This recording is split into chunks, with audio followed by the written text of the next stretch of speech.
In this lecture, I'm going to talk about the Building and Personal Property Coverage Form from CPCU Assignment 2. Note that the CPCU textbooks refer to each chapter as an assignment. So that's why in the syllabus and in Moodle and in the lectures, I refer to CPCU Assignment 2, CPCU Assignment 3. Same thing as saying Chapter 2 and 3. Before we begin a summary of the Building and Personal Property Coverage Form, I want you to refer back to page 1.14 of the first chapter, or first assignment, which was also referred to in the first assignment video on the introduction to commercial property insurance. And what this is the components of a sample commercial package policy. And I want to point out that the Building and Personal Property Coverage Form is at the top, 3 boxes over, next to the commercial property conditions and cause of loss special form in between those two. The cause of loss special form is actually going to be Chapter 3. But let's go ahead and begin to discuss the Building and Personal Property Form. And note that it is the most commonly used of all of the Insurance Services Office commercial package policy.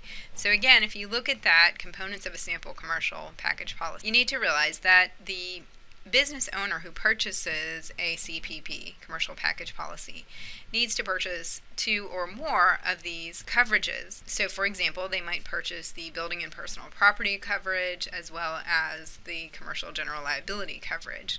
They might also add commercial auto or commercial inland marine, depending on that particular business's needs.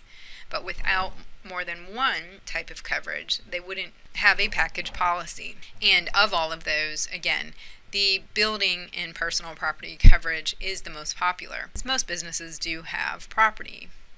Now within the building and personal property coverage, there are 3 possible coverage parts. And I say possible because not every business will need each one of these coverage parts. And they are the building, also known as the real property, and your business personal property, and personal property of others. So today we'll go through each one of these in detail. But before we do, I just want to make note of the declarations page of the Building and Personal Property Coverage Form. It describes 3 risk characteristics. First, the location of the risk, then the construction type of the risk, whether it's masonry, fire resistive, modified fire resistive, etc., and the occupancy, the type of business that occupies that building. And just note that the location is especially important because the policy covers only property located at the location described in the declarations. This is different from the homeowner's policy, for example, which covers property anywhere in the world. For the building and personal property coverage, it only covers property within 100 feet of the property described in the declarations, with a few exceptions, some of which we'll mention today. But let's now turn to a discussion of the building or real property. We'll start with that coverage part. Let's talk about the building definition. The building, meaning the building or structure described in the declarations, includes completed additions, such as a deck added to, say, a restaurant, fixtures including outdoor fixtures such as a light, permanently installed machinery and equipment, such as a dentist chair in a dentist office. And then it also includes personal property owned by you that is used to maintain or service the building or structure or its premises, including, and let me say before I give you the examples of this, that this is not the same as the personal property coverage, which is a separate part of the building and personal property coverage.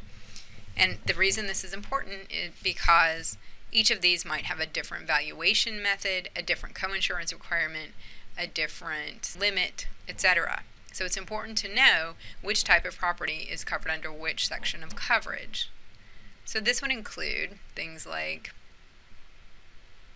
floor coverings, laundering equipment, refrigeration equipment, cooking equipment, fire extinguishers, and outdoor furniture. Then also, the building coverage covers things not covered by other insurance, such as additions under construction or alterations and repairs to the building, and also materials, equipment, and supplies or temporary structures on or within 100 feet of the described premises that are actually being used for making additions to the building or structure. Now let's look at your business personal property. So this includes furniture and inside fixtures, machinery and equipment that is not permanently installed, stock, which includes both raw materials being used to make stock and finished goods, and you're keeping them as inventory, as well as processed goods, things that you're planning to sell. All other personal property owned by you and used in your business. For example, maybe office art. Also included in business personal property is the labor, materials, or services, which covers the labor and materials cost that the insured has put into a customer's property. So for example, let's say that an auto mechanic is working on a customer's vehicle and the vehicle is destroyed in a fire. But before the vehicle was destroyed, the business had actually put in $600 of labor and materials into the vehicle. That $600 of labor and materials would be covered under the policy. Additionally, leased personal property and improvements and betterments, which are different from trade fixtures. The difference primarily is that improvements and betterments cannot be removed by a tenant. Normally, trade fixtures can be taken with you as a business owner when you leave, but improvements and betterments that are made by a tenant actually normally stay with the landlord. The policy covers the tenant's use interest in the improvements and betterments. Improvements and betterments might include things like cabinets and partitions. Again, these stay with the property once the tenant leaves the property and become the property of the landlords. However, as long as the business owner is renting that property, they have a use interest in it. So it is actually covered under business personal property instead of the building coverage. You might take a look at alternatives to the landlord and tenants insuring improvements separately on page 2.9. All right, now let's look at personal property of others. This covers personal property of others that is in your care, custody, and control. It just has to be located in or on the building described in the declarations, or in the open, or in a vehicle within 100 feet of the described premises.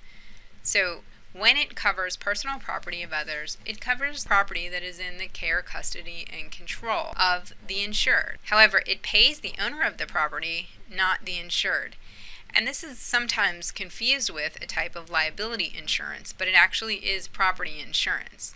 It isn't paying necessarily because of the negligence of the insured, but it is paying because the insured had a bailment to the property. So it pays regardless of the insured's liability, and it is important whenever there is a commercial bailment, or in other words, temporary possession of one person's property by another person, which is for the benefit of both parties.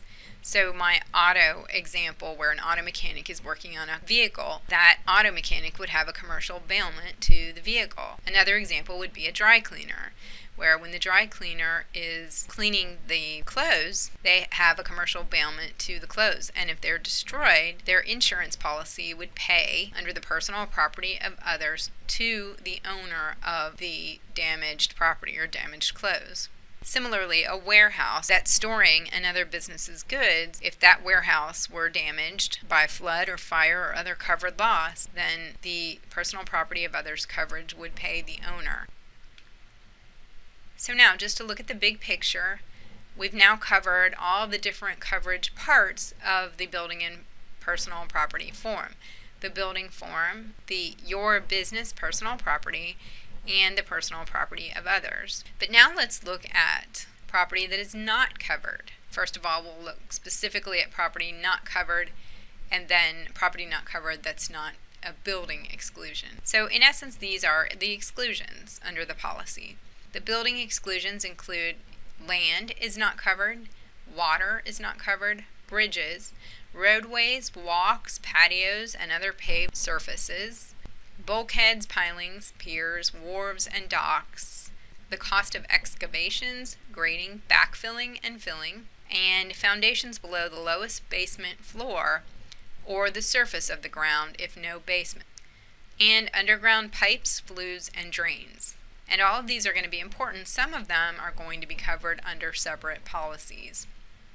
Now looking at other than building exclusions, Plants and some outdoor property is excluded. Other personal property, such as money, securities, and the like, stocks, and etc. Electronic data and valuable papers. There are 2 exceptions, which we'll talk about shortly. Vehicles, watercraft, and aircraft. Animals. And there are some exceptions to animals. If you're actually in the business of either selling or boarding animals, that is actually considered your stock and it is covered under the policy. But otherwise, animals are not covered. And then property that is more specifically described on another form. Airborne or waterborne personal property. And note, again, many of these exclusions can and should be insured. Some are insured by the additional covered property in the BPP, which we'll talk about. For example, removal of pollutants from the water. And then some are insured by coverage extensions. For example, valuable papers and records. And most can be insured by endorsements to the BPP, such as fences, radios, etc. Most can also be insured by a separate policy. Sometimes it's less expensive to actually just add an endorsement, but other times it's better to have a separate policy. It just depends on the terms of the policy and the terms that you need for that particular coverage. So for example, airborne or waterborne property can be insured by inland or ocean marine coverage, which is also one of the coverage forms under the CPP. Now let's take a look at additional coverages, starting with debris removal. The cost of debris removal for an insured after a loss such as a tornado or other windstorm or fire can be extremely high. But the maximum coverage that the insurer will pay on debris removal under this additional coverage is 25% times the direct loss payment plus the deductible, or in other words, the undeducted loss. However, there's a note on the debris removal. Since that 25% may not be adequate, the policy pays up to an additional $10,000 if either the direct loss plus the debris removal cost exceeds the limit of insurance, which will be shown in example 1, or the debris removal is greater than 25% of the amount of the direct loss plus the deductible, which I'll show in example 2. So let's start with where the direct loss plus the debris removal cost exceeds the limit of insurance. Let's say the limit of insurance is $90,000. The deductible is $2,000. The direct loss is $93,000. And the debris removal cost is $20,000. That would give us a total direct loss plus debris removal of $113,000, which is clearly above the limit. So we actually get a recovery of $100,000 because the limits are automatically increased to $90,000 plus $10,000. Do note that the deductible is not showing up here because the deductible is subtracted from the amount of loss, not from the limit, and the remainder exceeds the limit of insurance. So here's the direct loss of $93,000. You could subtract out that deductible to get to $91,000, and you're still above the limit of insurance. You get that additional $10,000 of coverage, and that does give you the $100,000 to cover both the debris removal and direct loss. Not all of it, but more than the $90,000 limit. Now let's look at example 2, which is where the debris removal is greater than 25% of the amount of the direct loss payable plus the deductible, when normally the insurance would only cover that 25%. Again, your limit is $90,000, the deductible is $2,000, the direct loss was only $21,000, but the debris removal was $20,000, which this isn't that uncommon of a scenario. The insurer pays $19,000 for the direct loss, the loss less the deductible for the direct loss. And then 25% of that $21,000, which is really the $21,000 here, or the $19,000 plus the deductible of $2,000.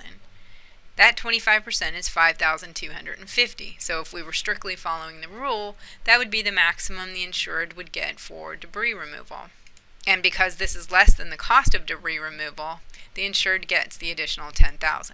So in actuality, the debris removal recovery is $15,250. Also, one of the additional coverages is electronic data. The electronic data restoration and recreation limit is $2,500. Additionally, there's the fire department service charge. If the fire department actually charges you to come out to put out a fire, the additional coverage will cover up to $1,000 if they are required by local ordinance to pay for a fire department service. There are also 3 more additional coverages. The cost of preservation of property is covered. The increased cost of construction, the amount of insurance is equal to 5% of the total amount of insurance, or $10,000, whichever is less.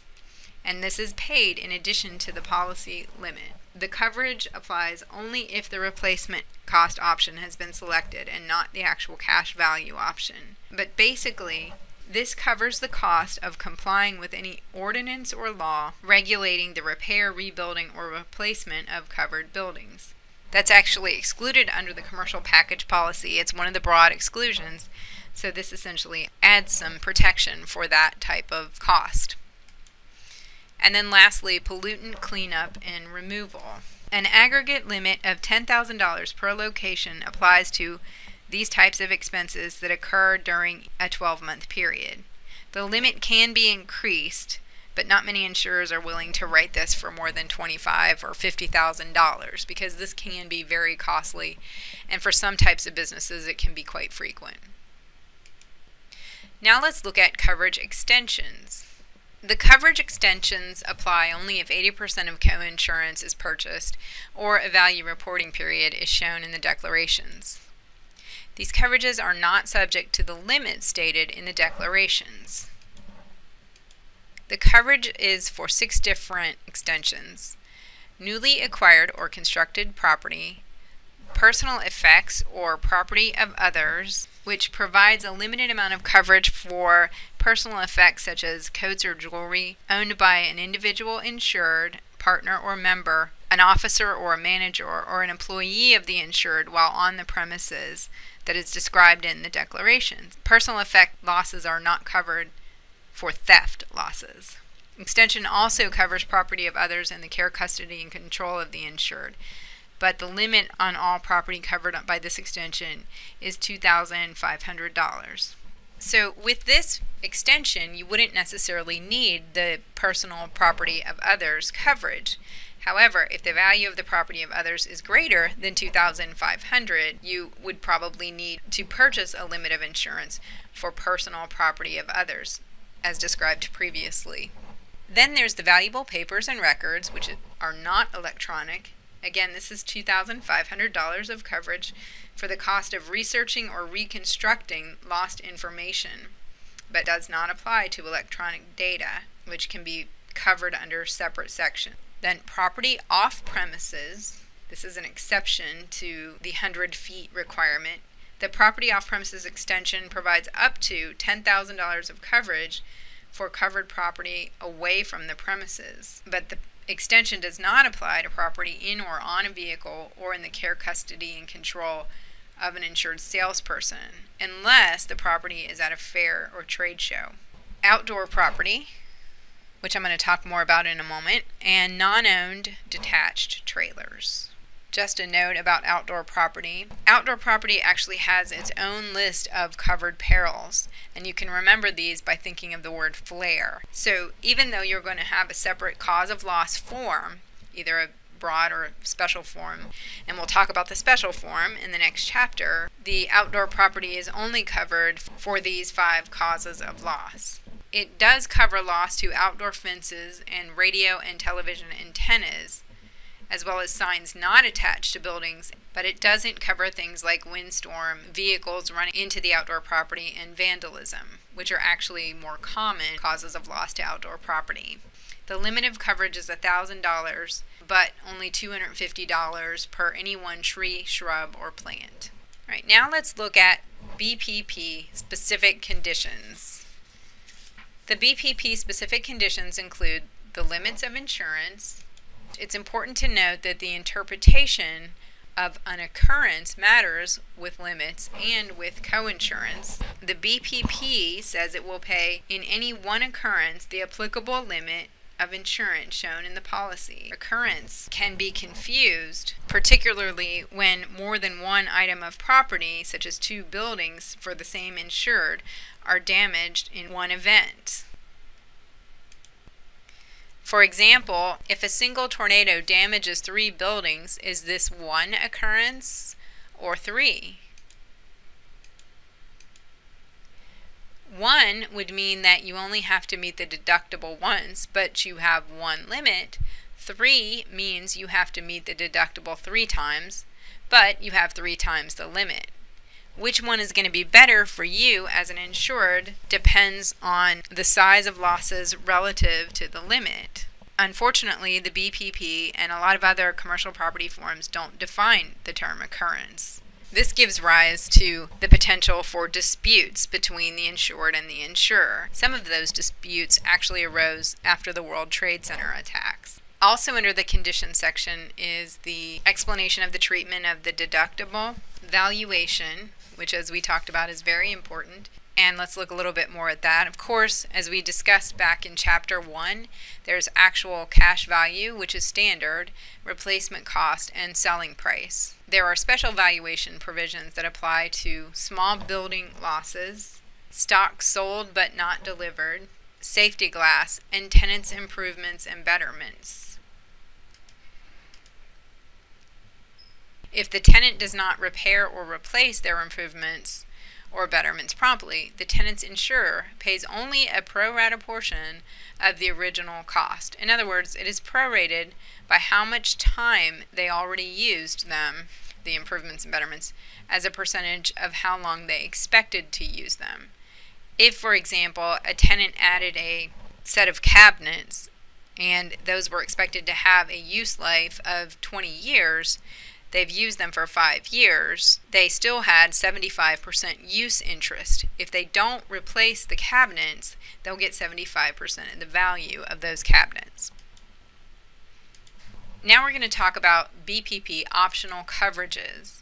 In some cases, an insured might consider valuing some of their property at agreed value. And the benefit of agreed value is that it removes the coinsurance condition. However, it's replaced by a provision that is a practical equivalent of 100% coinsurance based on the agreed value. So if the limit of insurance is less than the agreed value, the amount of loss payment is calculated by the limit of insurance divided by the agreed value times the loss, and then minus the deductible. Also, there's an inflation guard option, there's the replacement cost option, and the extension of replacement cost as well to the personal property of others. And that's it. It would be worthwhile for you to take a look at the case on pages 2.28 to 2.35 for an application of many of the things we've discussed today.